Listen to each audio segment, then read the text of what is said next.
इस वीडियो में हम आपको दिखाएंगे कि कैसे सपोर्ट और रेजिस्टेंस को परफेक्टली ड्रॉ करते हैं ताकि आपका चार्ट कुछ ऐसा ना दिखे। सपोर्ट और रेजिस्टेंस लेवल्स चार्ट पर सबसे ज्यादा इंपॉर्टेंट लेवल्स होते हैं जिन्हें जानना हर एक प्राइस एक्शन ट्रेडर के लिए कैंडलस्टिक पैटर्न सीखने के बाद सबसे ज्यादा जरूरी होता है। साथ ही साथ हम आपसे शेयर करेंगे एक सिंपल स्ट्रेटजी जो सपोर्ट एंड रेजिस्टेंस की मदद से बना है। 90% ट्रेडर्स अभी भी सपोर्ट और रेजिस्टेंस को गलत तरीके से चार्ट पर ड्रॉ करते हैं।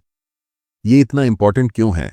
क्योंकि अगर आप सपोर्ट और रेजिस्टेंस को अच्छे से ड्रॉ करना सीख गए तो आप मार्केट के टॉप और बॉटम को ट्रेड कर सकते हैं, जो कि हर ट्रेडर का सपना होता है। ऐसी ट्रेड्स में बहुत बड़े बड़े प्रॉफिट देखने को मिलते हैं और उनकी विन रेट सबसे ज्यादा होती है। इसे एक एग्जाम्पल के साथ समझते हैं। यहाँ एक रेजिस्टेंस लेवल है जहां प्राइस नीचे से ऊपर गई है, लेकिन इस लेवल से मार्केट रिवर्स हो जाती है। नेक्स्ट टाइम जब भी प्राइस दोबारा इस लेवल को हिट करती है तो बहुत ज्यादा चांस होता है कि प्राइस वहां से नीचे की तरफ रिवर्स कर जाए। ऐसी सिचुएशन में आप सेल ट्रेड में एंट्री कर सकते हैं और आपको बहुत बड़ा प्रॉफिट हो सकता है। एक बड़ी मिस्टेक जो लगभग सभी बिगनर ट्रेडर्स करते हैं वह है कि वे चार्ट पर मल्टीपल लाइंस ड्रॉ करते हैं, जैसे कि इस एग्जाम्पल में। अगर आप ऐसा कुछ कर रहे हैं तो समझ लीजिए कि आप बहुत बड़ी मिस्टेक कर रहे हैं और आपको सपोर्ट और रेजिस्टेंस के बारे में कुछ भी सही जानकारी नहीं है, क्योंकि ऐसी लाइंस सिर्फ आपको कंफ्यूज करती हैं। सपोर्ट और रेजिस्टेंस ड्रॉ करने का मकसद होता है कि चार्ट्स को इजी करें, जिससे हमें ट्रेड में एंट्री और एग्जिट करने में आसानी हो। ज्यादातर ट्रेडर्स ऐसी मिस्टेक कर रहे हैं क्योंकि वे सीक्रेट सपोर्ट और रेजिस्टेंस रूल्स को फॉलो नहीं करते। इन 4 सीक्रेट रूल्स को समझते हैं। पहला रूल, मल्टीपल रिजेक्शंस। इस एग्जाम्पल में चार्ट को ध्यान से देखिए, जहां प्राइस 3 बार एक पर्टिकुलर लेवल को टच करके रिवर्स हो गई है, जो हमें बताता है कि यह एक मल्टीपल रिजेक्शन जोन है। इसीलिए हम यहां एक सपोर्ट लेवल ड्रॉ कर सकते हैं। इसके जस्ट ऊपर जब भी प्राइस इस लेवल पर आएगी तो यहां से प्राइस मल्टीपल टाइम्स रिजेक्ट होकर नीचे की तरफ गई है, इसीलिए हम यहां पर एक रेजिस्टेंस लाइन ड्रॉ कर सकते हैं। अब आपके मन में सबसे बड़ा सवाल उठ रहा होगा कि ऐसे चार्ट्स में हम सपोर्ट और रेजिस्टेंस को कैसे ड्रॉ करेंगे जहां पर मल्टीपल रिजेक्शंस हुए ही नहीं हैं। इसे जानने के लिए आपको दूसरा सीक्रेट रूल फॉलो करना पड़ेगा, जो कि ऐसे समय में स्विंग लो और स्विंग हाई सबसे स्ट्रॉन्ग सपोर्ट और रेजिस्टेंस लेवल्स के रूप में होता है। इस एग्जाम्पल में प्राइस ने मल्टीपल रिजेक्शंस नहीं लिए हैं, लेकिन प्राइस ने एक स्विंग हाई बनाई है और वहां से रिवर्स हुई है, और वह भी छोटा सा रिवर्स नहीं बल्कि एक बड़ी रेड कैंडल बनाकर नीचे आई है। ऐसी सिचुएशन में आप इस लेवल पर रेजिस्टेंस लाइन ड्रॉ कर सकते हैं। नेक्स्ट एग्जाम्पल देखिए। प्राइस धीरे धीरे नीचे आई है, लेकिन इस इंपॉर्टेंट लेवल से प्राइस स्ट्रांगली बड़े बड़े ग्रीन कैंडल्स बनाकर ऊपर गई है। इसीलिए यहां पर आप एक सपोर्ट लाइन ड्रॉ कर सकते हैं, जो इस समय सबसे ज्यादा इंपॉर्टेंट होगा। तीसरा सीक्रेट रूल है कि सपोर्ट और रेजिस्टेंस लेवल्स दोनों हो सकते हैं। सपोर्ट रेजिस्टेंस की तरह एक्ट कर सकता है और रेजिस्टेंस सपोर्ट की तरह एक्ट कर सकता है। इस चार्ट को देखिए, जहां प्राइस मल्टीपल टाइम्स इस लेवल से रिजेक्ट हुई है, इसलिए यहां हम एक सपोर्ट लाइन ड्रॉ कर सकते हैं, और जैसे ही प्राइस इस लेवल को ब्रेक करती है और दोबारा इस लेवल को रिटेस्ट करती है, तब यह एक रेजिस्टेंस की तरह काम कर रही है। हम साफ साफ देख सकते हैं कि सपोर्ट लाइन अब रेजिस्टेंस लाइन बन गई है। चौथा सीक्रेट रूल, जो भी लेवल्स आप चार्ट पर ड्रॉ करते हैं वे लेवल्स करंट प्राइस के आसपास होने चाहिए। जब आप लेवल्स ड्रॉ करते हैं चार्ट पर, तो ऐसे लेवल्स कभी ड्रॉ नहीं करना है जो कि करंट प्राइस से बहुत दूर हों, जैसे कि इन 2 लेवल्स के, क्योंकि हमें इन लेवल्स की जरूरत नहीं है। हमें चार्ट्स पर सिर्फ वही लेवल्स ड्रॉ करने हैं जो कि हमारे लिए अभी काम आने वाले हैं। याद रखें, जब आप बहुत सारी लाइंस चार्ट्स पर ड्रॉ करेंगे तो आप कंफ्यूज हो जाएंगे। इस सिचुएशन में आपको यहां एक सपोर्ट लाइन ड्रॉ करनी है, क्योंकि जब भी प्राइस इस लेवल पर आती है तो यहां से एक रिवर्स मूव जरूर आती है। साथ ही हम इस इंपॉर्टेंट लेवल पर रेजिस्टेंस लेवल भी ड्रॉ करेंगे, क्योंकि प्राइस इन लेवल से मल्टीपल टाइम्स रिजेक्ट होकर नीचे की ओर आई है। चार्ट्स पर सिर्फ यही 2 लेवल्स हैं जो हमारे लिए अभी काम करेंगे। इन सभी 4 सीक्रेट रूल्स को अच्छे से समझ लिया है। अब देखते हैं कि इन्हें लाइव चार्ट पर कैसे अप्लाई करना है। ये जानते हैं। इस एग्जाम्पल में हम यहां एक रेजिस्टेंस लेवल ड्रॉ कर सकते हैं, क्योंकि प्राइस जब भी इस लेवल पर आई है यहां से रिवर्स होकर नीचे की तरफ गई है। मल्टीपल रिजेक्शंस और ये रेजिस्टेंस लेवल अभी इस चार्ट पर सबसे स्ट्रांग लेवल है। इस लेवल को हम इसलिए ड्रॉ कर रहे हैं क्योंकि यह करंट प्राइस से बहुत नजदीक है। हम चाहें तो यहां पर भी लेवल्स ड्रॉ कर सकते थे, लेकिन ये करंट प्राइस से बहुत दूर है, जो कि हमारे काम के लिए नहीं है।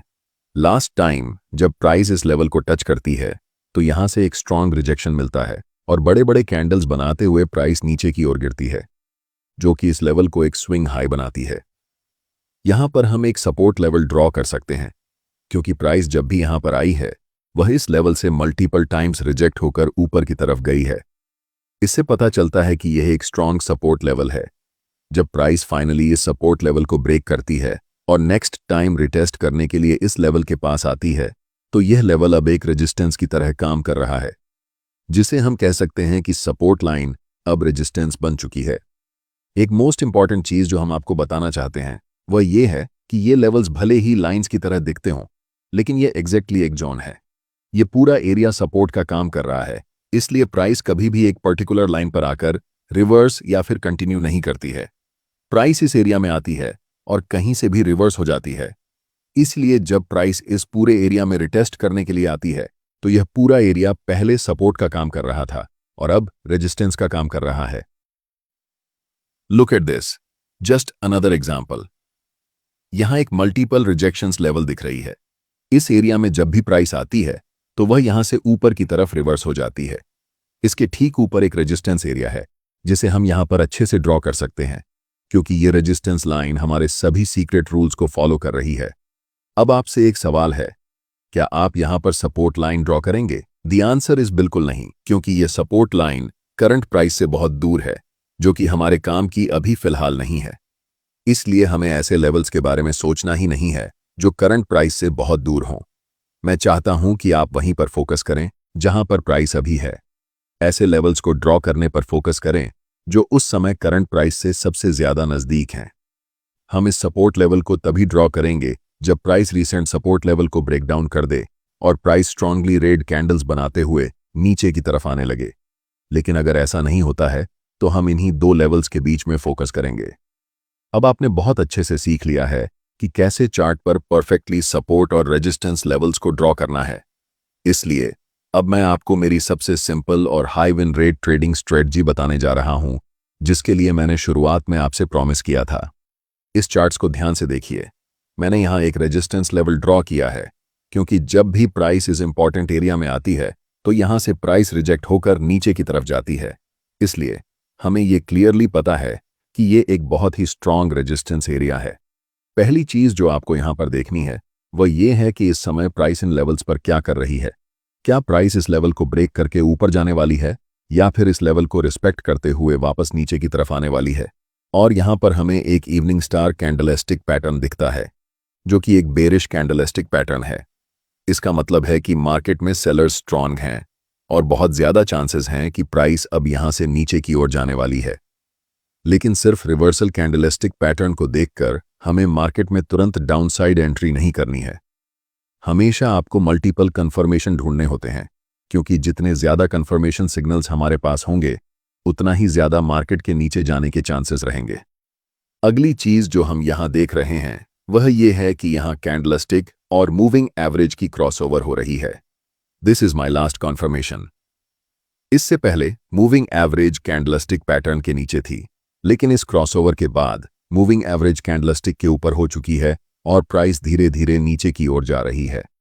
अब हमारे पास 3 कंफर्मेशन हैं जिस कारण हम सेल ट्रेड में एंट्री ले सकते हैं। पहला, हमारे पास एक इंपॉर्टेंट रेजिस्टेंस लेवल है। दूसरा, इस इंपॉर्टेंट रेजिस्टेंस लेवल के पास एक इवनिंग स्टार कैंडलस्टिक पैटर्न की फॉर्मेशन हुई है, जो कि एक बेरिश कैंडलस्टिक पैटर्न है। और तीसरा, मूविंग एवरेज क्रॉसओवर है। हम अपना स्टॉप लॉस इस रेजिस्टेंस लेवल के ऊपर प्लेस करेंगे। ध्यान रखें कि कभी भी स्टॉप लॉस को जस्ट कैंडल के ऊपर प्लेस नहीं करना चाहिए, क्योंकि हमेशा कुछ चांसेस होते हैं कि प्राइस फिर से रिवर्स होकर उस कैंडलस्टिक के हाई को ब्रेक कर सकती है। और टारगेट हमेशा रीसेंट की लेवल्स तक रखना चाहिए। इस समय हमारे पास एक सपोर्ट लेवल है, इसलिए हम यहां तक अपनी टारगेट्स रखने वाले हैं। अगर आप भी इस तरह से सपोर्ट और रेजिस्टेंस का इस्तेमाल करके ट्रेड में एंट्री लेंगे तो आपको भी ट्रेड की एक्यूरेसी हाई होगी। कोई बात नहीं, अगर आपने अभी तक इसे पूरी तरह से नहीं समझा है तो चलिए इसे एक और एग्जाम्पल से समझते हैं। इस समय प्राइस एक मेजर सपोर्ट एरिया के पास है, लेकिन सिर्फ प्राइस सपोर्ट एरिया के पास होने से हमें ट्रेड में एंट्री नहीं करनी है। हमें हमेशा कंफर्मेशन के लिए इंतजार करना होगा। एटलीस्ट हमारे पास 3 कंफर्मेशन होना चाहिए, तभी हम ट्रेड में एंट्री करेंगे। इस समय हमारे पास सिर्फ एक कंफर्मेशन है कि प्राइस सपोर्ट लेवल के पास है, इसलिए हमें पेशेंस रखकर मार्केट में इंतजार करना होगा। जब प्राइस इस सपोर्ट लेवल पर एक बुलिश इनगल्फिंग कैंडलस्टिक पैटर्न को फॉर्म करती है, जिसका मतलब होता है कि इसकी सपोर्ट लेवल पर बाइंग प्रेशर बहुत ज्यादा है, ये हमें एक सिग्नल देती है कि प्राइस अब इस सपोर्ट लेवल को नीचे ब्रेक नहीं करेगी। ये हमारे लिए एक और कंफर्मेशन है, और तीसरा कंफर्मेशन है मूविंग एवरेज क्रॉसओवर। इससे पहले प्राइस मूविंग एवरेज के नीचे चल रही थी, लेकिन अब इस क्रॉसओवर के बाद प्राइस मूविंग एवरेज के ऊपर चलने वाली है। अब हमारे पास 3 कंफर्मेशन हैं, जिनके आधार पर हम मार्केट में बाय साइड में ट्रेड एंट्री कर सकते हैं। हमारा स्टॉप लॉस जस्ट इस सपोर्ट लेवल के नीचे होगा और टारगेट नेक्स्ट की लेवल के ऊपर, जो कि इस समय हमारे लिए ये रेजिस्टेंस लेवल है। ट्रेड में एंट्री के बाद प्राइस धीरे धीरे ऊपर की ओर जाने लगती है, और जब प्राइस इस रेजिस्टेंस लेवल को टच करती है तो हम मार्केट से निकल जाते हैं। तो यह था रेजिस्टेंस और सपोर्ट लेवल्स पर अल्टीमेट गाइड, जिसे जानना आपके लिए जरूरी था।